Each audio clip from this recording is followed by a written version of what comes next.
ધોરણ 8 વિષય ગણિત પ્રકરણ 7 રાશિઓની તુલના તેમાં આજે આપણે સ્વાધ્યાય 7.3નો પહેલો દાખલો દેખીશું કે એક સ્તરની જનસંખ્યા વર્ષ 2003માં 5% પ્રતિ વર્ષના દરે વધીને 54,000 થાય છે તો 2001ની જનસંખ્યા શોધો. બીજું 2005માં જનસંખ્યા કેટલી હશે? એટલે સિમ્પલી આપણે વ્યાજ મુદ્દલ છેલ્લે શોધવાનું છે. તો આપણે દાખલો ગણો તો ધ્યાન નહીં. તો હવે દેખો 2001ની જનસંખ્યા શોધો એટલે 2001ની જે સંખ્યા હશે તેમાં 5%નો વધારો થયો હશે. તે વધારો થઈને કેટલી થઈ હશે? 2002ની થઈ હશે.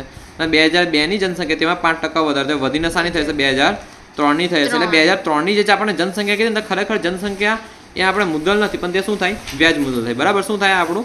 વ્યાજ મુદ્દલ. એ બરાબર 54,000 થાય. એ બરાબર 54,000. જો આપણે 2001ની શોધવાની છે એટલે આપણે એને શું લેશું? વ્યાજ મુદ્દલ લેશું. તો એ બરાબર તો 2003માં 5%નો વધારો થયો હશે. તો 5%નો વધારો થયો મતલબ આપણી માટે એ થશે. તો સિમ્પલી પહેલો આપણે ગણીએ 2001ની જનસંખ્યા. તો 2001ની જનસંખ્યા શોધીએ તો સિમ્પલ 2001ની જનસંખ્યા શોધવા માટે એ બરાબર શું થયું છે? 54,000. 5%ના વધે છે 5%ના દર. તો આર બરાબર કેટલું થયું? 5%. પી બરાબર આપણે શોધવાનું છે. પી બરાબર શોધવાનું છે કેમ કે 2001ની જનસંખ્યા એટલે પહેલાની શોધવાની છે. બરાબર. અને એન બરાબર આ 2001થી 2003 કેટલા વર્ષ થયા? 2 વર્ષ થયા. એન પણ કહો અને ટી પણ કહો તમે. બરાબર છે ને? અને આ એન પણ કહેવાય. ઓકે, હાથ પડે છે ને? ઓકે, તો આપણું સૂત્ર શું છે? એ બરાબર પી કૌંસમાં 1 પ્લસ આર છેદમાં 100 આખાની કેટલી ઘાત? આરી એન ઘાત. આખાની એન ઘાત. બરાબર. તો એ બરાબર કેટલા છે આપણા? 54,000 માટે 54,000 બરાબર પી છે 1 પ્લસ હવે આર કેટલા છે? 5% છેદમાં 100. હવે એન કેટલા છે? બગડે 2 આપણને ખબર છે 20 5 100. 20 5 100. તો આ 5 ગયા, આ 5 ગયા. તો વધ્યું શું? 1/20 માટે 54,000 બરાબર પી 1 પ્લસ 1/20 આખાનો વર્ગ માટે 54,000 બરાબર પી 20 એકુ 20 20 ને 1 21 20 ને 1 21 20 એકુ 20 20 ને 1 21 21/20 નો વર્ગ. બરાબર. હવે આપણી જગ્યા છે તો અહીં લખી દઈએ. હવે આગળ એમ થાય માટે 54,000 બરાબર પી કૌંસમાં 21 ગુણ્યા 21/20 ગુણ્યા 21/20. સમજ પડી?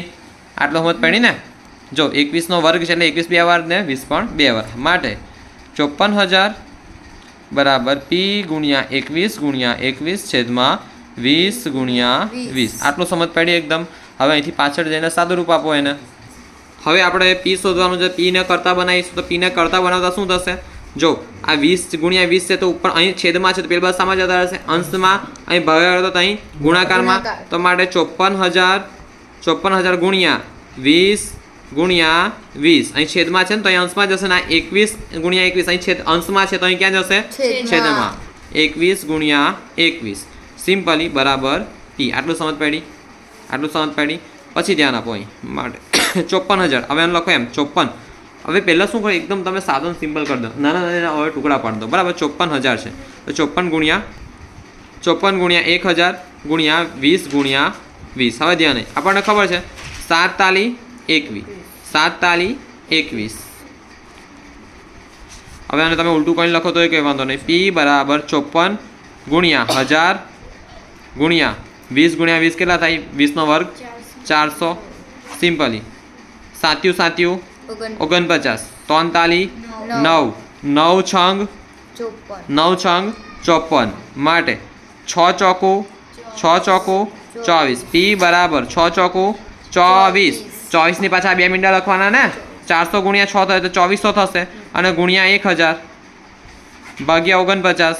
હવે ધ્યાન નહીં માટે પી બરાબર 2400 ગુણ્યા 1000 કરતા સિમ્પલ 3 મીંડા મૂકી દેવાના પાછળ. 1000 થાય છે તો જો 2000 હોત તો 48 થઈ જાય છે ને. 24 2 48 ને બેઠા 3 મીંડા મૂકી દેવાના થાત. બરાબર ને? આ 2 મીંડા આવી ગયા. 3 મીંડા અહીં લખ્યા. સમજ પડી? ભાગ્યા કેટલા? 49. હવે જે આવે ને તે આપણો જવાબ હશે. બરાબર. તો ધ્યાન નહીં કેટલા છે? એકમ દશક 100 10,000 લાખ 10 લાખ. તો 10 લાખ છે 24 લાખ. કેટલા થયા? 24 લાખ. જો એકમ દશક 100 10,000 લાખ 10 લાખ. સમજ પડી? તો સિમ્પલી આપણે લખીએ આગળ 2 4 પાછળ કેટલા મીંડા? 5 મીંડા. 2 4 પાછળ 1 2 3 4 5. જો 2,40,000 થયા ના થાય તો કેટલા થાય? 24 લાખ. સિમ્પલ 24 લાખ છેદમાં કેટલા કરવાના છે? 49. હવે ધ્યાન નહીં 49 નો ઘડીયો બોલો એની પહેલા તમને 5 નો ઘડીયો આવડે છે?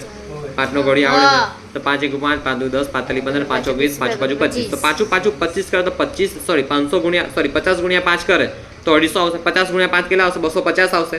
હવે 49 એનાથી થોડું ઓછું હશે ને? 49 એનાથી થોડું ઓછું હશે તો આપણે સિમ્પલ કરીએ 49 ગુણ્યા પહેલા 5 કરીએ પછી 49 ગુણ્યા 4 કરીશું બરાબર. 49 એમ તો 49 ગુણ્યા 4 જ જવાબ આવી જશે. તો 49 અહીં જગ્યા કામ લાગશે એટલે હું અહીં નથી લખતો, અહીં લખું છું 49 ગુણ્યા 4. 49 ગુણ્યા 4 4 નવા 36 6 વધી 3 4 ચોકું 16 16 ને 3 19 4 નવા 36 36 અહીં છગડો 3 તગડો ત્યાં આગળ બરાબર. 4 ચોકું 16 16 ને 3 19 તો 19 ચોકું કેટલા આવ્યા? 19 ચોકું 196. તો 196 આપણે હજુ ટ્રાય કરીએ કે આપણે 49 પંચા કરીએ. 5 નવા 45 45 તો 5 3 અહીં ચોકડો થાય 4 પંચા અથવા 5 ચોકું 20 તો 245 240 કરતાં વધારે છે કે ઓછા? વધારે. તો સિમ્પલ અહીંયા 245 લખાય ના લખાય તો આપણે લખીશું 49 ચોકું 49 ચોકું 196. આટલું સમજ પડી? અહીં સમજ પડી? હવે ધ્યાન નહીં સિમ્પલી અહીં દેખો 240 છે અહીં 196 છે એટલે 40 તો છે જ વધારે તો વધ્યા કેટલા? અહીં ચોકડો વધ્યું ને 240 માંથી 196 જાય તો ચોકડો વધે. હા અને ચેકીને તમે કેટલા લખો? અને ચેકીને 10 અને ચેકીને તમે કેટલા લખો? 13 અને ચેકીને કેટલા લખો? 13 અને ચેકીને કેટલા લખો? 1 તો 10 માંથી 6 જાય તો કેટલા વધે? ચોકડે 4. 13 માંથી 9 જાય તો કેટલા વધે? ચોકડે 4. 1 માંથી 1 જાય અહીં 1 છે ને અને ચેકીને 1 લખ્યું 1 માંથી 1 તો શૂન્ય આવે તો શૂન્ય આપણે અહીં લખતા નથી. હવે આપણે ઉપરથી આ શૂન્ય ઉતારીશું 440. હવે આપણે જો જેને 5 નો ઘડી આવડતો હોય વાત કરીએ 5 નવા 45 થાય છે 5 નવા કેટલા થાય છે? 45 થાય છે તો 450 નવા 450 થશે. 50 નવા કેટલા થાય? 450 તો સિમ્પલી 49 નવા કદાચ એનાથી વધી પણ જાય ઘટી પણ જાય એટલે આપણે ટ્રાય કરીશું 49 8 કાં તો 49 9. બાકી આવા દાખલા છે ને વિચારીને ગણવા પડે એમને એમ નહીં ગણાય. પરીક્ષામાં આવશે ને તો પછી બહુ વિચારવું પડશે તમારે આ ગુણાકાર કરવા ભાગાકાર કરવા માટે બરાબર છે. તો 49 પહેલાં તો આપણે 8 કરીએ 49 8 8 નવા કેટલા થાય? 72 અને ઘડિયા એકદમ પાક્કા વાળો પડે બરાબર તો ગણાશે 72. 8 ચોકું 32 8 ચોકું 32 7 39 તો સિમ્પલી 3 9 2 આવ્યું. હવે આપણે કરીએ 49 નવા 9 9 81 1 વધી 8 9 ચોકું 36 36 ને 8 36 ને 8 36 ને 8 44 તો 441 440 કરતાં વધારે કે ઓછા? વધારે. તો 49 8 આવશે તો કે 49 8 કેટલા છે? 392. હવે સિમ્પલી અને ચેકીનું કેટલા લખું? 10. પહેલાં ડાયરેક્ટ આપણે કરી નાખીએ. ખબર છે કે 440 માંથી 392 જાય 440 માંથી 392 જાય પેલા 40 વધ્યા જ હોય 40 ને બીજા કેટલા વધ્યા? 8 તો 48. અને ચેકીને કેટલા લખું? 10. અને ચેકીને કેટલા લખું? 13. અને ચેકીને કેટલા લખું? 3 હે ને. તો 10 માંથી 2 જાય તો 8 13 માંથી 9 જાય તો 4 3 માંથી 3 જાય તો કેટલા રહી? 0 લખો ના લખો કંઈ વાંધો છે? કંઈ વાંધો નથી. તો સિમ્પલ અહીં કેટલા આવ્યા? 48. હજુ હવે આ શૂન્ય નીચે ઉતારીશું ધ્યાન નહીં. હવે આ શૂન્ય નીચે ઉતાર્યા. હવે આપણને ચોખ્ખું ખબર છે આપણે કર્યું હતું 49 9 441 49 દાન તો 490 થાય ને 49 દાન 490 થાય તો વધી જાય ને આ 490 480 કરતા તો આપણે શું લખીશું 49 9 441 49 9 441 હવે ધ્યાન નહીં અને ચેકીને કેટલા લખું? 10. અને ચેકીને કેટલા લખું? 7. 10 માંથી 1 જાય તો કેટલા વધે? 9 7 માંથી 4 જાય તો કેટલા વધે? તગડે 3 ને 4 માંથી 4 જાય તો 0 તો આવે જ 4 માંથી 4 જાય તો 0 તો આવે જ.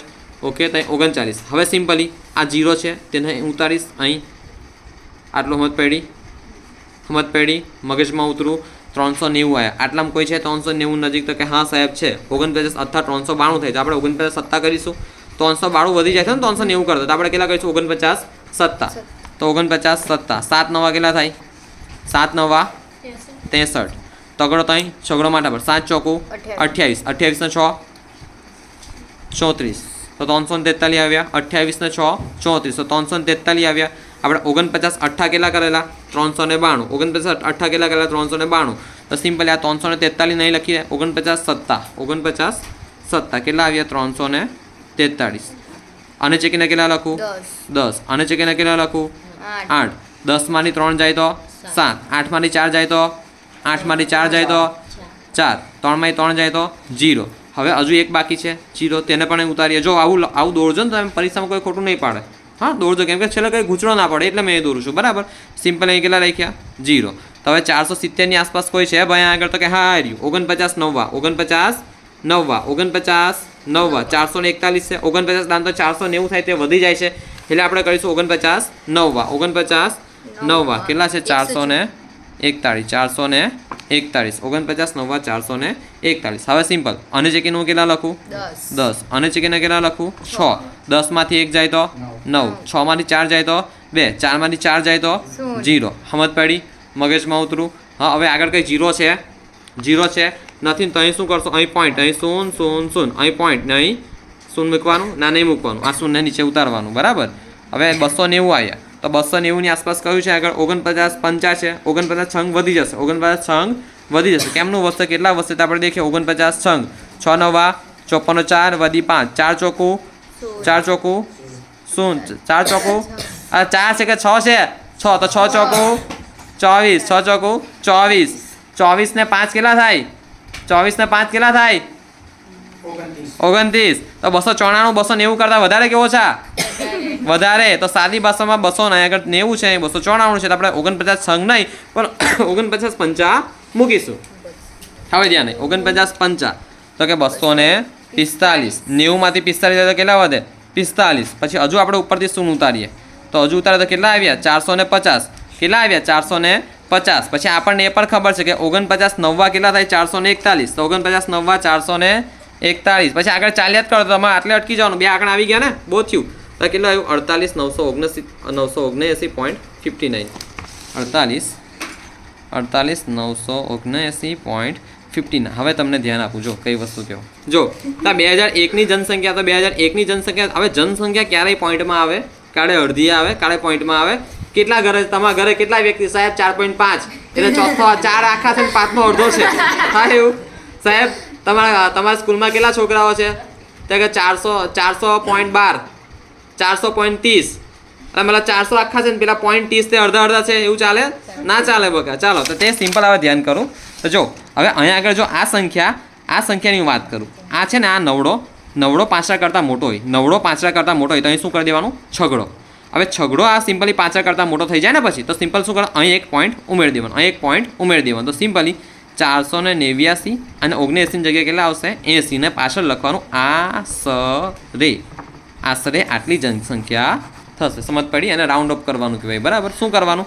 નવડો 5 કરતાં કેવો છે? મોટો છે. તો સિમ્પલી શું કરવાનું? નવડાને અહીં કરી દેવાનું, એક એડ કરી દેવાનું તો છગડો થઈ જાય. એક એડ કરતો છગડો થઈ. હવે છગડો પણ 5 કરતાં મોટો થશે તો સિમ્પલી અહીં આગળમાં એક એડ કરવાનું, 79માં એક એડ કરે તો કેટલા થાય? 80 થઈ જાય. સમજ પડી ને તમને? તો આટલી આશરે જનસંખ્યા થશે. આજુ દાખલાનો એક જ ભાગ પૂરો થયો છે, બીજો ભાગ તમને કાલે ગણાવીશ.